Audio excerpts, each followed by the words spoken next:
Bonjour, bienvenue dans cette nouvelle vidéo d'apprentissage du traitement de texte Word. Nous allons aborder le publipostage de base.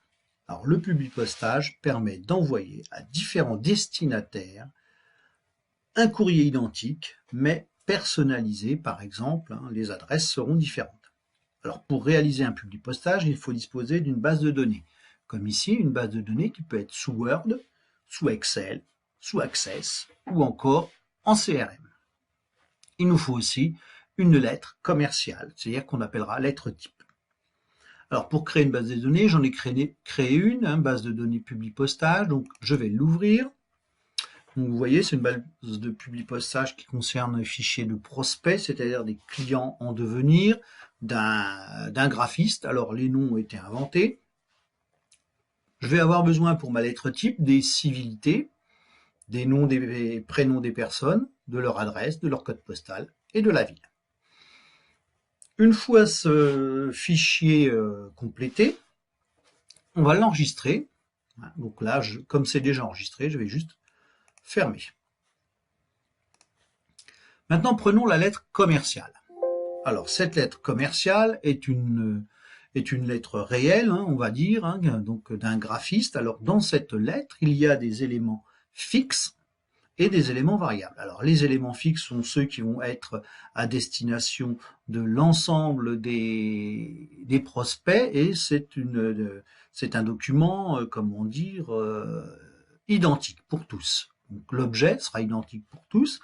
Le graphiste qui se présente, donc plusieurs années en entreprise de l'édition, il propose à mettre à votre service ses compétences, il indique qu'est-ce qu'il est capable de réaliser, son expérience en matière d'illustration sont un plus, et il a indiqué aussi son site web.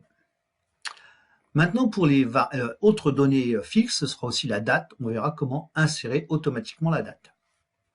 Maintenant, les données qui vont être variables, ce sont toutes les données qui sont liées, par exemple, à l'adresse, que l'on mettra à peu près à la zone 9 et 10. Donc ça, ce sont des données variables. Nous aurons aussi les civilités qui vont se mettre au départ du texte. Et dans la formule de politesse, on y retrouvera notre civilité. Alors, commençons par insérer la date. Pour insérer une date dans un document Word, il faut aller dans Insertion, Date et jour, enfin date et heure plutôt, et là, il nous propose toute une série de formats de date. Nous allons prendre la plus classique, celle-là, et vous voyez apparaître donc la date d'aujourd'hui. Donc maintenant, pour réaliser notre publipostage, il va falloir aller dans l'onglet Publipostage. Première chose à faire, c'est de sélectionner la base de données. Donc pour cela, nous allons aller dans Sélection des destinataires. On va cliquer ici, Utiliser une liste existante. Cette liste est sur mon bureau, la base de données est sur le bureau, donc je la sélectionne, je l'ouvre. Word ne me propose pas de la visualiser, donc je vais tout simplement aller dans Modifier la liste pour voir si elle a bien été ouverte. Donc on voit ici que ma liste apparaît et nous pourrions par exemple retirer certains prospects de mon envoi par publipostage. Alors ça, c'est une notion que nous aborderons dans une autre vidéo, c'est-à-dire trier, filtrer une base de données pour réaliser un publipostage. Donc là, je fais OK, tout est bon. Donc maintenant, pour réaliser mon publipostage, je vais aller dans Démarrer et fusionner le publipostage. Vous voyez qu'on pourrait faire un publipostage de lettres, c'est le cas ici, de courriers, alors c'est sûrement des emails, des enveloppes, des étiquettes, et là je vais aller sur Assistant Fusion. Vous voyez à droite apparaît donc un menu, et nous sommes déjà à l'étape 3, puisque les étapes précédentes c'était la sélection de la base de données. Donc sélection, donc on va utiliser la liste existante, donc je clique sur Suivant, et à partir de là, je vais compléter les variables, c'est-à-dire les champs variables qui vont figurer sur ma lettre type. Alors, je pourrais utiliser bloc adresse, qui m'intégrerait directement le bloc adresse. Bon, par moment, il y a des petits soucis avec les espaces. Formule d'appel, la formule d'appel, c'est ce qu'il y a avec la civilité. Ça me permettrait d'ajouter, par exemple, le cher cher client ou cher monsieur. Et donc là, on va simplement ici aller sur autre élément. Et là, je vais m'insérer. Alors, je vais me mettre déjà au bon endroit. J'annule. Je vais, voilà, ici. Donc, je reprends autre élément et je vais insérer la civilité. Insérer. Je ferme. Un espace pour le champ suivant. Je vais insérer nom et prénom. Je ferme.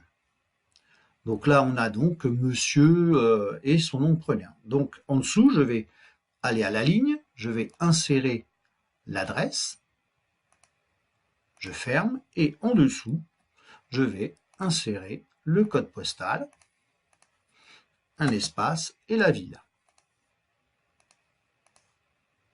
Voilà pour ce qui est de du bloc adresse. Je vais me placer ici pour indiquer maintenant la civilité. Alors, je pourrais faire un copier-coller de la civilité, sauf que là, je suis sous une capture d'écran, donc j'ai certaines fonctions qui ne fonctionnent pas bien. Donc là, je vais faire comme je vous ai montré juste avant. Donc, je vais insérer la civilité. Voilà, n'oubliez pas de mettre la virgule après la civilité, que je vais replacer ici. Donc, autre élément, civilité, insérer, fermer. Et là, je peux réduire un petit peu mes espaces. Mon courrier là, j'ai inséré tous mes champs variables, donc je vais passer à l'étape suivante qui est l'aperçu de mes lettres. Voilà. Et l'aperçu de mes lettres, vous voyez qu'apparaît le premier prospect, donc avec sa civilité, la civilité ici, madame, que je retrouve en bas ici. Ça, c'est la première, donc je peux aller visualiser la deuxième. Donc ça me permet de voir rapidement qu'il n'y a pas d'erreur. Voilà. Voilà, tout fonctionne. Donc je peux passer à la fin de la fusion. Et là, à partir de là, j'ai deux possibilités. Soit j'imprime, donc je clique sur imprimer, je pourrais imprimer toutes mes lettres, soit l'enregistrement en cours, c'est-à-dire celui de Axel, ou soit, mettons, du numéro 1 au numéro 4. Donc là, je ne vais pas le faire. Je pourrais aussi modifier les lettres. Alors, modifier les lettres va avoir un intérêt. En cliquant sur modifier, si je clique sur tous, vous avez vu ici, il me crée un autre fichier où je vais pouvoir appliquer à chaque personne une modification. Et l'intérêt, c'est que j'ai les 10. Vous voyez, ici en bas, j'ai les 10 lettres qui se suivent. Donc, je pourrais sauvegarder ces lettres. Donc, j'aurai un seul fichier avec les 10 qui suivent. Donc, voilà, j'en ai terminé pour cette vidéo sur l'apprentissage du publipostage de base et vous donne rendez-vous pour une prochaine vidéo. N'hésitez pas à vous abonner à ma chaîne Baudin Prof TV et surtout le petit pouce en avant. Merci, au revoir.